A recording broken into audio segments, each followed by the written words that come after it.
पर उनसे क्या मिलना है? कभी मैं नहीं समझता हूं कोई है। हाँ, ये अजमेर में है उनका मंदिर।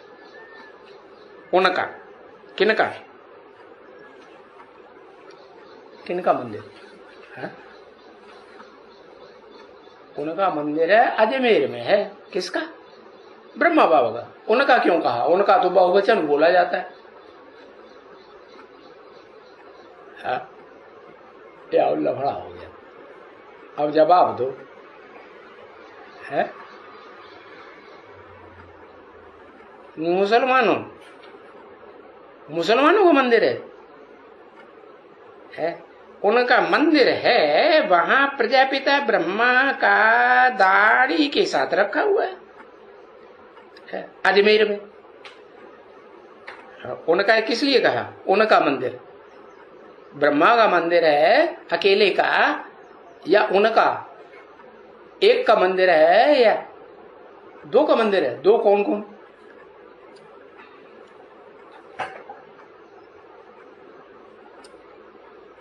है अरे, शास्त्रों में 3 ब्रह्मा गाए हुए हैं। एक वरिष्ठ ब्रह्मा है, बड़े से बड़ी ब्रह्मा, अम्मा, परम ब्रह्म। और दूसरा मध्यम ब्रह्मा, मध्यम पुष्कर है। एक तो उत्तम पुष्कर, ऊंचे से ऊंचा, और दूसरा मध्यम पुष्कर, और तीसरा कनिष्ठ पुष्कर। कनिष्ठ माने नीचे। तो पुरुष स्तनधारी होगा तो क्या कहेंगे? पुरुष स्तनधारी है और पुरुष स्तन में ही उसने शरीर छोड़ दिया है, आत्मा बना ही नहीं, तो क्या कहेंगे? कनिष्ठ कहेंगे, उत्तम कहेंगे? नीचे कहेंगे ना। हाँ, कनिष्ठ। फिर मध्यम किसे कहें? मध्यम पुष्कर है।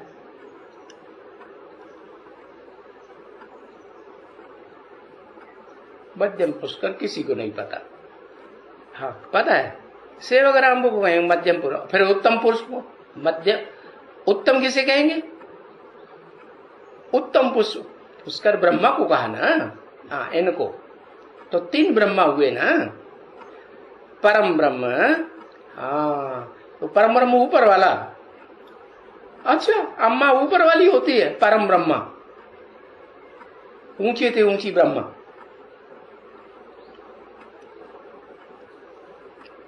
प्रजापति, पति अम्मा होती है, बाप होता है?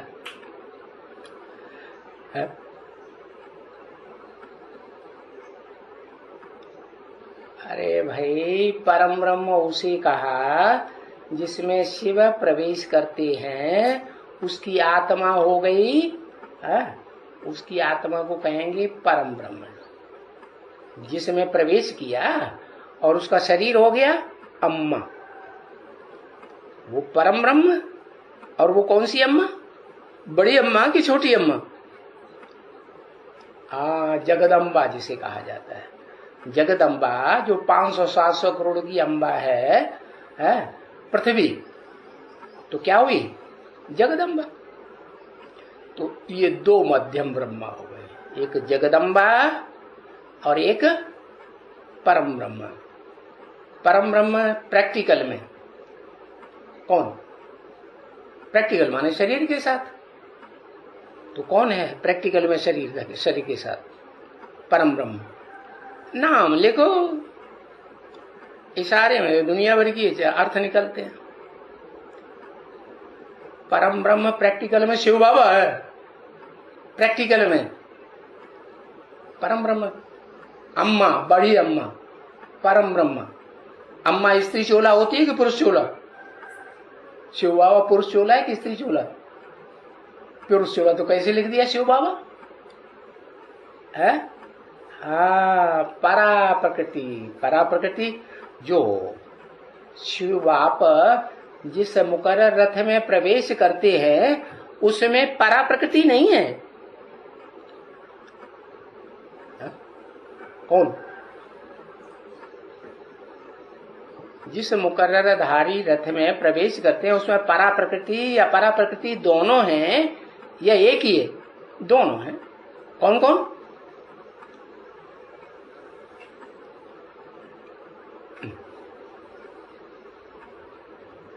परा प्रकृति कौन? राम वाली। राम, राम शरीर के साथ राम कहा जाता है कि बिना शरीर के? लक्ष्मी। अच्छा, जो परम ब्रह्म है, जिस मुकर्रर रथधारी को परम ब्रह्म पहले पहले कहा, तो उसको लक्ष्मी कहेंगे? है? लक्ष्मी तो स्त्री चोले का नाम है कि पुरुष चोले का नाम? स्त्री चोले का नाम है। फिर वो मुकर्रर रथधारी तो पुरुष चोला है। नहीं समझ में आया? आया तो बताओ। आया तो बताओ, लिखो।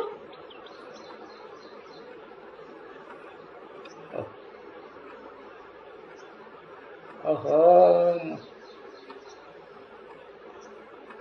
बड़ी माता ने तो लिखना ही बंद कर दिया।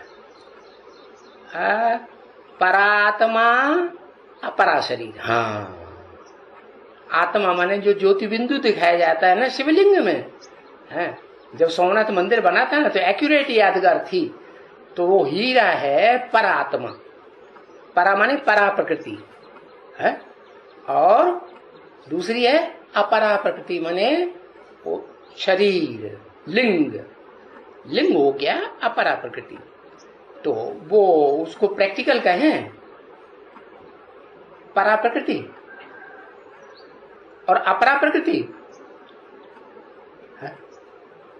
नहीं कहें। क्यों? क्योंकि तन तो पुरुष का है ना, स्त्री चोला कहाँ है? प्रकृति बने स्त्री चोला, परा प्रकृति हो चाहे अपरा प्रकृति हो, स्त्री चोला क्या? हाँ, तब कहेंगे कि हाँ भाई शरीर है। तो वो शरीर तो तब कहा जाता है जब शरीरधारी कोई परा प्रकृति का रूप धारण करे। परे ते परे रहने वाली प्रकृति। ऐसी कौन सी प्रकृति?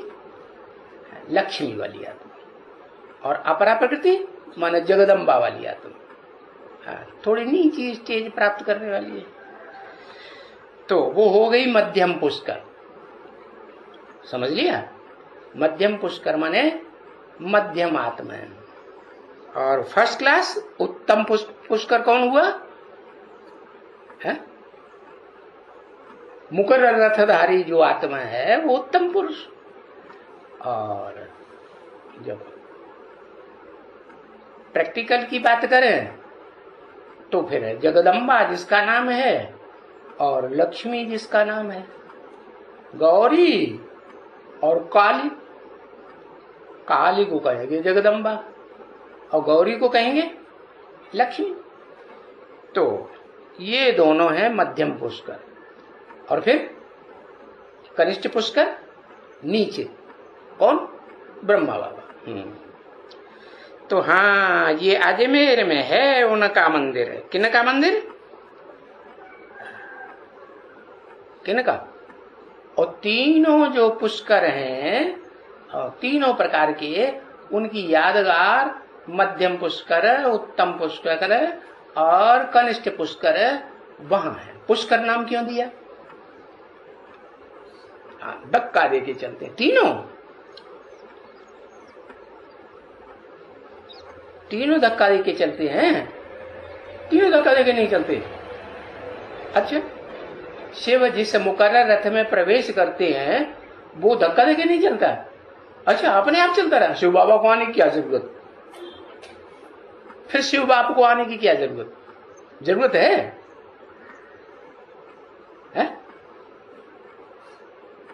अरे गाड़ी अपने आप चल रही है, बटन दबाया और चालू। तो फिर धक्का देने की जरूरत है गाड़ी को? नहीं। फिर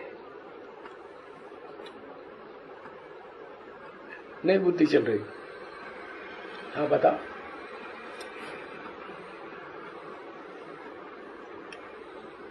है उत्तम पुष्कर को पुश करने की जरूरत है या नहीं है? है। वो कौन पुश करता है? सुप्रीम सोल शिव उसमें प्रवेश करते हैं और उस गाड़ी को चलाते हैं। तो वो प्रवेश न करे तो गाड़ी चलेगी? नहीं चलेगी। तो बताया वो तीनों जो पुष्कर कहे जाते हैं, ब्रह्मा जिनकी यादगार है ब्रह्मा की मंदिर की, वो तीनों ही मंदिर उनके लिए कहा उनका मंदिर है यादगार। वहां प्रजापिता ब्रह्मा का दाढ़ी के साथ रखा हुआ है चित्र। अच्छा, दाढ़ी के साथ चित्र रखा हुआ है प्रजापिता ब्रह्मा का? हाँ। प्रजापिता तमो प्रधान या सतो प्रधान? तमो प्रधान। अच्छा, तमो प्रधान तो दाढ़ी जरूर होगी। हाँ, तमो प्रधान नहीं, सतो प्रधान बन जाए तो क्या हो गया? एकदम क्लीन शेव देवता महादेव आ जाएगा। नहीं, इसलिए बाबा कहते हैं देव देव महादेव, वो भी मैं हूं। ये थोड़ा ही है जिसमें प्रवेश करता हूं मुकर्रर धारी में। जिस मुकर्रर धारी में भी प्रवेश करता हूं या टेम्परेरी में प्रवेश करता हूं, उनको महादेव कहेंगे? नहीं कहेंगे। क्यों? क्योंकि वो तो पार्टी नहीं बजा सकते, वो तो तमो प्रधान आत्मा, वो क्या सेवा करेंगे? तो मैं सेवा करता हूं महादेव की। बड़े के बड़े देवता की पूजा भी, वो सेवा भी मैं करता हूं। सेवा देवता है ना, तो दाता होना चाहिए कि लेवता होना चाहिए? दाता होना चाहिए। तो जो महादेव कहा जाता है वो भी मैं हूं अभी, कभी, चाहे 68 में कहो और चाहे अभी कहो। जब रिवाइज कोर्स चल रहा है, मनन चिंतन मंथन चल रहा है, क्या रिवाइज कोर्स है ना? कैसा कोर्स? Realisation course. रियलाइज करो अपनी आत्मा को। मेरी आत्मा क्या क्या पार्ट बजाती है षष्ठी रूपी रंगमंच पर, या मेरा कौन सा ऊंच पार्ट है, कौन सा नीच पार्ट है, कौन से मध्यम पार्ट है। 84 जन्मों का पता लगना चाहिए ना आत्मा के पार्टधारी का। हाँ, तो ब्रह्मा का दाढ़ी के साथ रखा हुआ है प्रजापिता ब्रह्मा का भी। क्यों? ब्रह्मा का दाढ़ी के साथ होना चाहिए कि प्रजापिता ब्रह्मा का दाढ़ी के साथ होना चाहिए, कि दोनों का होना चाहिए? दोनों का होना। भाई जब तुम ब्लेड से बना लो या हज्जाम के पास जाकर के बना लो, उससे क्या होता? वो तो आर्टिफिशियल बात हो गई ना। अगर नहीं बनाओगे तो दाढ़ी मूछ वाला होगा कि नहीं? हा? तो ब्रह्मा बाबा का तो दाढ़ी वाला कभी दिखाई नहीं पड़ता। क्यों? हमेशा उनका तो क्लीन शेव ही दिखाई पड़ता है। दाढ़ी क्यों नहीं दिखाई पड़ती? हा? अरे दिखावटी है क्लीन शेव कर लेता है? क्लीन शेव करता है माने दिखावटी हुआ या ओरिजिनल हुआ? दिखावटी हुआ ना। हाँ, और प्रजापिता का वो भी दिखावटी। हाँ, वो दोनों का बाप है, दिखावटी ब्रह्मा का भी और हाँ ओरिजिनल ब्रह्मा, वो तो खुद है ही बाप मनुष्य सृष्टि का है। तो बताया प्रजापिता को भी दाढ़ी है, इसलिए भक्ति मार्ग में शंकर जी को दाढ़ी मूछ वाला दिखाते हैं कि नहीं? हाँ, शंकर जी को दाढ़ी मूछ वाला बुड्ढा भी दिखाते हैं, बच्चे के रूप में दिखाते हैं कि नहीं? बच्चे के रूप में वो पट्ट लेटा हुआ पड़ा, त्रिशूल नहीं छोड़ता है, त्रिशूल में डमरू बंधा हुआ उसको भी नहीं छोड़ता, सो रहा है। तो सो रहा है माने अज्ञान नींद में सो रहा है कि नहीं? कि खुल गई आंखें? हाँ, खुल जाएंगे तो उठ के त्रिशूल लेके खड़ा मारा मार सबको, सब खेल खलास कर देगा सारी दुनिया का। हाँ, तो बताया प्रजापिता ब्रह्मा का दाढ़ी के साथ रखा हुआ है चित्र। ब्रह्मा का भी रखा है, प्रजापिता ब्रह्मा का भी रखा है, और मध्यम ब्रह्मा का, मध्यम ब्रह्मा का भी दाढ़ी के साथ। हाँ बोलो, मध्यम ब्रह्मा का सुना ही नहीं। लक्ष्मी और जगदम्बा, उनको तो दाढ़ी होती ही नहीं। दाढ़ी किनको होती है? विकारियों को होती है, दुर्योधन दुशासन पुरुष होते हैं, उनको होती है कि कन्या माताओं को दाढ़ी दिखाएं, कन्या माताओं को नहीं दिखाई सकते। तो प्रजापिता ब्रह्मा की दाढ़ी का चित्र रखा हुआ है यादगार, और बाबा का देखा हुआ है। कौन से बाबा का? दोनों ही बाबा है ना, ब्रह्मा बाबा भी बाबा और शिव बाबा भी बाबा, दोनों का इन आंखों से देखा हुआ है कि नहीं? हाँ, देखा हुआ है। अभी उनको तो कभी कोई याद नहीं करते हैं दाढ़ी मूछ वाले को। चित्रों में भी ब्रह्मा का जो चित्र दिखाया जाता है, शास्त्रों में भी बनाया। शास्त्र पहले बने कि चित्र पहले बने? चित्र पहले बने। चित्रकारों ने जो चित्रकारी की है वो पहले चित्रकारी की अजंता, एलोरा, एलिफेंटा, कनेरी की गुफाओं में, और बाद में उन चित्रों को देख करके, मूर्तियों को देख करके फिर उन्होंने शास्त्र लिखे ऋषियों ने। तो उन ब्रह्मा का कोई यादगार नहीं है। हाँ ना, उनको फिर स्थूल चित्र की, स्थूल फोटो की दरकार है, दरकार। इनसे माने किनसे कुछ मिलने का नहीं। हाँ, जो भी दाढ़ी मूछ वाले ब्रह्मा हैं उनसे कुछ मिलने का नहीं। तो उनको तो याद करना बेकार। कौन कौन है? मुख्य का दो का नाम बता दो।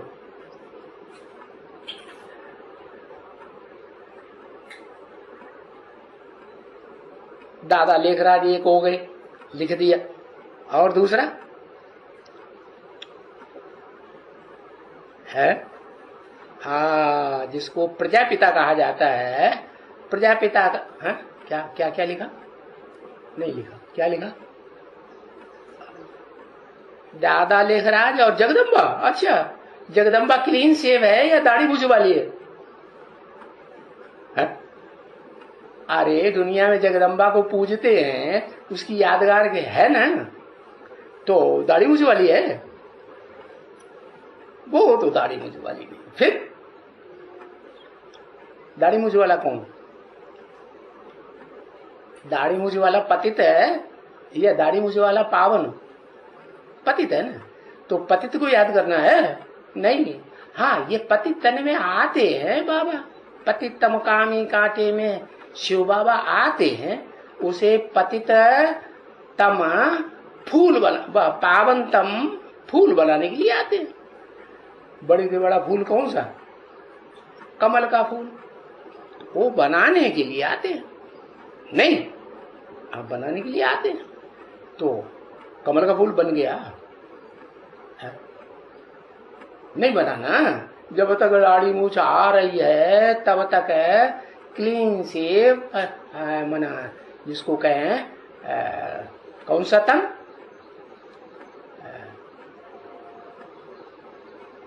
वो तन कैसा बन जाएगा?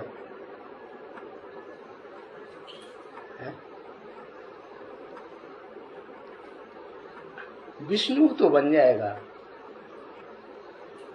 पावन तन बनेगा ना, कंचन काया बन जाएगा। मना है वो रूप बसंत दिखाई दे, या तो रूप है या तो बसंत, या तो दोनों कंबाइंड, रूप बसंत की जोड़ी है ना, उस रूप में दिखाई दे। तो इनसे कुछ भी नहीं मिलना, न दादा लेखराज से मिलना है कुछ भी, न प्रजापिता ब्रह्मा से कुछ भी मिलना है, और न इनका फोटो रखने की दरकार। जो फोटो रखते हैं वो भगत हैं कि ज्ञानी है? क्या है? बाबा कहते हैं चित्रों में तो फोटो है ना, ये जड़ चित्र जो बनाए हैं इनमें फोटो है, लेकिन चैतन्य में है क्या? चैतन्य में तो अभी बना ही नहीं, तो फोटो कैसे निकलेगा? बन गया? चैतन्य में नहीं बन गया। तो इनसे न दादा लेखराज ब्रह्मा